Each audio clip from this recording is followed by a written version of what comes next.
कश्मीर जमीन के कानून को वापस लाओ, वापस लो, वापस लो। भाजपा जमीन और नौकरियों की सुरक्षा पर लोगों को धोखा देना बंद करो।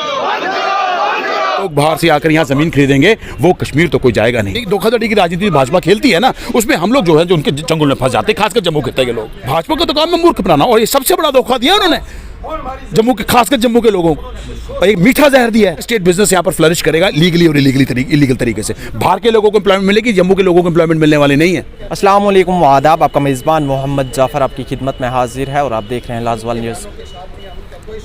बात करें दफ़ा 370 की, जो हमारे जम्मू व कश्मीर की एक खुसूसी पहचान थी। जब इसे ख़त्म किया गया तो उसके बाद डोमिसाइल आया, इसलिए कि जम्मू व कश्मीर के लोगों की ज़मीन और नौकरियों को प्रोटेक्ट किया जाए। लेकिन अब दफ़ा 370 की मनसूखी के बाद मरकज़ी सरकार की जानिब से जम्मू व कश्मीर की अवाम को एक और बड़ा तोहफ़ा दिया गया।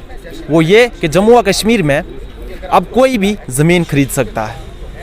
अब इसमें एक और बात है एग्रीकल्चरल लैंड की, कि एग्रीकल्चरल लैंड वही शख्स खरीद सकता है जो पहले से किसान हो, यानी पहले से वो खेती बाड़ी जानता हो। इसी सिलसिले में हमारे साथ बातचीत करने के लिए जम्मू व कश्मीर नेशनल पैंथर्स पार्टी के सेक्रेटरी गगन प्रताप सिंह जी मौजूद हैं। हम इनसे बातचीत करेंगे और जानने की कोशिश करेंगे कि क्या ये कानून जम्मू व कश्मीर की अवाम के लिए सही है या नहीं। गगन प्रताप जी, सबसे पहले तो स्वागत है आपका हमारे लाजवाल चैनल में। क्या कहना चाहेंगे आप, जिस तरह से दफ़ा 370 की मनसूखी के बाद डोमिसाइल ला आया था, इसलिए बनाया गया था कि जम्मू व कश्मीर के लोगों की नौकरियां और ज़मीनें महफूज रहेंगी, लेकिन क्या लगता है इस कानून के हवाले से आप क्या कहना चाहेंगे कि क्या अब जम्मू व कश्मीर की लोगों की ज़मीनें और नौकरियाँ महफूज रह पाई? देखिए, मैं कुछ कहने से पहले आपके माध्यम से लोगों को याद कराना चाहूँगा, जब भाजपा चुनाव लड़ रही थी 2014 में, तो उन्होंने बार बार उनके नेताओं ने यहाँ कहा था कि जब 370 जम्मू कश्मीर से दफ़ा जब हटेगी तो सबसे पहले यहाँ के लोगों के लिए हम लोग उनकी लैंड्स, उनके जॉब्स को सिक्योर करेंगे। आपने देखा सबसे पहले डोमिसाइल लॉ निकाला गया जॉब्स के लिए, बिल्कुल है। उसमें जम्मू के युवाओं को जो है फोर्स किया गया कि बाकी जो जैसे IAS ऑफिसर्स के जो बच्चे हैं वो भी अब एलिजिबल हैं डोमिसाइल सर्टिफिकेट्स के लिए। जिन्होंने 10 साल जिनको यहाँ हो गए, जिन्होंने 10वीं और 12वीं की, वो लोग भी यहाँ पर अब जो है उसके हकदार हो गए हैं। तो अब जम्मू के युवाओं का मुकाबला जो है उनके साथ करना पड़ेगा, ठीक है। एक कंपटीशन का स्पैन यहाँ पर बढ़ गया और आपने देखा कि पिछले दिनों में तो यहाँ पर कोई नौकरियाँ निकली नहीं। जब नौकरियाँ निकली तो जम्मू कश्मीर की लिस्ट को स्क्वैश कर दिया गया, ये कहकर कि यहाँ जम्मू संभाग के जो है युवा ज़्यादा लग रहे थे और नई तरीके से उसकी प्रक्रिया शुरू करी गई। फिर फायर सर्विसेज की एक 690 पोस्टों की एक नौकरियाँ निकली, जिसमें 620 नौकरियाँ कश्मीर को गई और 70 जो है जम्मू को मिली, और कुछ डिस्ट्रिक्ट में एक भी नौकरी नहीं मिली है। तो मुझे बताइए कौन सा डोमिसाइल लॉ और कौन सी नौकरियाँ? अभी यहाँ पर युवाओं के जख्म हरे भी नहीं हुए थे, इन्होंने एक और लॉ हम पे थोपा, जम्मू कश्मीर पे लॉ ऑफ लैंड बनाकर उसको नोटिफाई किया। मैं आपके माध्यम से बताना चाहूँगा, जो लोग बाहर से आकर यहाँ ज़मीन खरीदेंगे वो कश्मीर तो कोई जाएगा नहीं। कश्मीर के राजनीतिक समीकरण आपके सामने हैं, वहाँ की सारी पार्टियाँ एकजुट हो गई हैं, वहाँ की चेंज ऑफ डेमोक्रेसी के खिलाफ वो आवाज़ उठाते हैं, वो सेक्टेरियन लाइन्स के ऊपर काम कर रहे हैं। मुझे बताइए जम्मू के कितने लोगों जो जम्मू के निवासी जाके कश्मीर में ज़मीन खरीदी? इसी प्रश्न में आपका उत्तर है कि अगर जहाँ पर जम्मू के लोग वहाँ पर नहीं सेटल हो पाए तो बाहर कहाँ सेटल होंगे? बाहर से जो भी यहाँ आएगा, भू माफिया होगा, कॉर्पोरेट सेक्टर होगा, बिजनेस वर्ल्ड यहाँ के सेटल होगा। और आपने देखा कि जम्मू के संभाग को पूरी तरह से रोहिंग्या और बांग्लादेशियों की लीगल सेटलमेंट ने घिरा हुआ है। मैं बाकी पिछली सरकारों ने अगर उनको यहाँ लाया है तो भारतीय जनता पार्टी ने उनको यहाँ बसाया है। उनके आधार कार्ड बन गए हैं, उनके वोटर कार्ड बन गए हैं, उनको बिजली कनेक्शन दिए, उनको रहने की व्यवस्था दी गई है। क्या वो अब जमीन नहीं खरीदेंगे? उनके बच्चों को स्कूल में एडमिशन दी जा रही है, उनके वहाँ डोमिसाइल सर्टिफिकेट भी उन्होंने बच्चों ने बनाए हैं। तो क्या वो अब जमीन नहीं यहाँ खरीदेंगे? सर, तो अल्टीमेटली जम्मू के लोग किसमें कुचले जाएंगे? भू माफिया और जो फॉरेन इलीगल इमिग्रेंट जम्मू के अंदर जो लेफ्टिनेंट गवर्नर मनोज सिन्हा साहब ने रात को एक बयान दिया। उन्होंने कहा कि ये जो लैंड लॉ आया, इससे जम्मू कश्मीर में इंडस्ट्रीज कायम होंगी और उससे बेरोजगार नौजवानों को रोजगार मिलेगा। इस बयान से आप किस हद तक? अरे भाई, अगर आपने इंडस्ट्रीज को यहाँ काबिज करना तो स्टेट लैंड दीजिए ना। पहले भी 99 ईयर्स की लीज का प्रोविजन था, आप उनको स्टेट लैंड मुहैया करवाइए। आपने तो सीधा देखिए, यही तो है राजनीति, जो एक धोखाधड़ी की राजनीति भाजपा खेलती है ना, उसमें हम लोग जो है जो उनके चंगुल में फंस जाते हैं, खासकर जम्मू खित्ते के लोग। आप स्टेट लैंड दीजिए उनको। आपने सीधा ये कह दी कि बाहर का कोई भी आके यहाँ पर जो मैं जम्मू कश्मीर में ज़मीन खरीद सकता है, नॉन एग्रीकल्चर लैंड, उसको किसी PRC की जरूरत नहीं, किसी डोमिसाइल सर्टिफिकेट की जरूरत नहीं है। तो आप क्यों मूर्ख बना रहे हैं लोगों को? और भाजपा का तो काम है मूर्ख बनाना, और ये सबसे बड़ा धोखा दिया उन्होंने जम्मू के, खासकर जम्मू के लोगों को, और एक मीठा जहर दिया है, मैं तो ये बोलूँगा।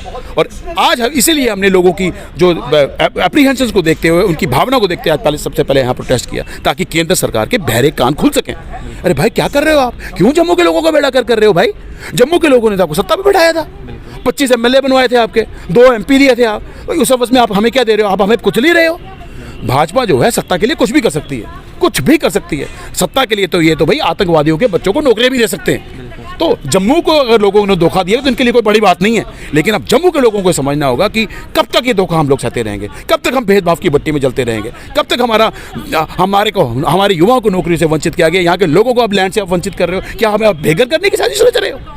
सर, दफ़ा 370 की मनसूखी के बाद आए रोज़ कोई ना कोई नया कानून लाकर जम्मू और कश्मीर की अवाम को परेशान किया जा रहा है। कभी डोमिसाइल तो कभी लैंड लॉ, कभी कोई और लॉ, आए रोज़ कोई ना कोई लॉ लाया जाता है। इस पर आप क्या कहना चाहेंगे और क्या कुछ कहना चाहेंगे मरकजी सरकार? इस साजिश की मरकज सरकार ने एक साजिश के तहत में 5 अगस्त 2019 को अपना जो षड्यंत्र था ये रचना शुरू कर दिया था, और जम्मू के, खासकर जम्मू के लोगों को धोखा देना उन्होंने शुरू कर दिया। आपने देखा कि 5 अगस्त 2019 के बाद यहाँ पर क्या क्या चेंजेस हुई हैं। जम्मू कश्मीर को जो 200 साल पुरानी महाराजा साहब की रियासत थी उसको यूटी में आपने तब्दील कर दिया। कोई स्टेट आज तक भारत के इतिहास में बनी है स्टेट से यूटी है? यूटी से स्टेटें बनते हमने देखा है, पर स्टेट से यूटी तो भाई पहली बारी बनी है। आपने तो वहाँ पे लोकतंत्र की हमारी हत्या की। फिर यहाँ पर आपने एक इलेक्टेड गवर्नमेंट देखी, आप एक प्रॉक्सी गवर्नमेंट यहाँ चला रहे हैं, लोगों को आपने वंचित किया हुआ उनसे एक पॉपुलर गवर्नमेंट से। फिर आप कानून पे एक आर्बिट्री कानून ला रहे हैं, लोगों के सिरों पे थोप रहे हैं। इससे कश्मीर को कोई नुकसान नहीं हो रहा, इससे जम्मू के लोगों को नुकसान हो रहा है। जम्मू के लोग तो भाई उनको समझ में नहीं आ रही है हुआ क्या उनके साथ। सर, कुछ लोगों का ये भी, हर वर्ग दुखी है, कुछ लोगों दुखी है, छात्र दुखी है, युवा दुखी है, जम्मू के किसान दुखी हैं। आप यहाँ पर डेवलपमेंट नाम की चीज़ नहीं है, नौकरियां नाम की चीज़ नहीं है, फार्मर्स के लिए कोई कंपनसेशन नहीं है, मार्टियर्स के लिए कोई एक्सग्रेशिया रिलीफ नहीं है, नौकरियों का यहाँ पर कोई नामो निशान ही नहीं। आप देखो प्रेस क्लब में आप यहाँ आते हो तो यहाँ पर कितने युवा लोग 3-3 साल सड़कों पे बैठे हैं, नौकरी और रेगुलराइजेशन की मांग कर रहे हैं। सर, कुछ लोगों का ये भी कहना है, आप लोगों को दुखी कर रहे हो, कोरोना पैंडेमिक में भी दुखी कर रहे हो, इनको मौका मिला है तो भैया भाजपा का तो काम है धोखा देना, और खासकर जम्मू के लोगों को पूरी तरह से नजरअंदाज किया है और एक मीठा जहर दिया है, हमारी पीठ पे छुरा भोंका है। सर, कुछ लोगों का ये भी कहना है कि अगर जम्मू और कश्मीर के लोग बैरूनी रियासतों में जगह खरीद सकते हैं तो बैरून रियासतों के लोग जम्मू और कश्मीर में क्यों नहीं खरीद सकते? इस पर आप क्या कहना चाहेंगे? मेरी बात देखिए, बात किसी इलाके की नहीं है, पाक पूरे राज्य की, पूरे यूटी की हम बात कर रहे हैं, ठीक है। अगर आप समीकरण लगा के देखें, बाहर के जो लोग हैं कितने लोग जाएंगे कश्मीर में, जम्मू में सेटल होंगे ना, जम्मू के सब हाउस में आके सेटल होंगे, ज़मीन तो वहीं अवेलेबल है। भू माफिया आएगा, सस्ते में ज़मीन खरीदेगा और महंगे में इसको बेचेगा। रियल एस्टेट बिजनेस यहाँ पर फ्लरिश करेगा, लीगली और इलीगल तरीके से। बाहर के लोगों को एम्प्लॉयमेंट मिलेगी, जम्मू के लोगों को एम्प्लॉयमेंट मिलने वाले नहीं है। उससे क्या होता है कि अब यहाँ के लोग ये सोच रहे हैं कि हमारे कल्चर को थ्रेट है, यहाँ की डेमोग्राफी भी चेंज होगी। यहाँ कर आगे तो देखो ना जम्मू के कल्चर को कितना इरेज किया गया है, तो जम्मू को जो एक कल्चरल आइडेंटिटी है उसका भी जो है विनाश हो जाएगा। तो असम देखा, असम में क्या हुआ, असम जैसी स्थिति जम्मू कश्मीर में बन जाएगी, खासकर जम्मू खिते में बन जाएगी। याद रखिए, क्या डिमांड करना चाहेंगे अब आप मरकजी सरकार से इस लैंड लॉ के हवाले? हम तो सीधा कहेंगे इस लॉ को सीधा रिपील कीजिए। ये एक आर्बिट्ररी लॉ आप हम पे थोपा है, ये लॉ लेजिस्लेचर का काम है लॉज बनाना, आप हम पे लॉ बना के थोप रहे हो, जम्मू के लोगों को चल रहे हो। अब पैंथर्स पार्टी ये बर्दाश्त नहीं करेगी, और जब तक हम आवाज़ उठाते रहेंगे जब तक ये लॉ जो है रिपील नहीं हो जाता और जम्मू के लोगों को, खासकर जम्मू कश्मीर के और जम्मू के लोगों को उनका हक और इंसाफ नहीं मिलता। आपका बहुत बहुत शुक्रिया। तो नाज़रीन, ये थे हमारे साथ जम्मू और कश्मीर नेशनल पैंथर्स पार्टी के सेक्रेटरी गगन प्रताप सिंह जी, जिन्होंने लैंड लॉ के हवाले से हमारे साथ बातचीत की, और इनका साफ तौर पर यही कहना है कि जम्मू की अवाम के साथ एक धोखा किया जा रहा है, और साथ ही साथ इन्होंने मरकजी सरकार से ये अपील की कि इस लॉ को रिवोक किया जाए, मनसूख किया जाए, ताकि जम्मू और कश्मीर की अवाम को मज़ीद परेशानियों का सामना ना करना पड़े। ऐसी मज़ीद अपडेट्स के लिए देखते रहिए लाजवाल न्यूज़। अपने मेज़बान को दीजिए।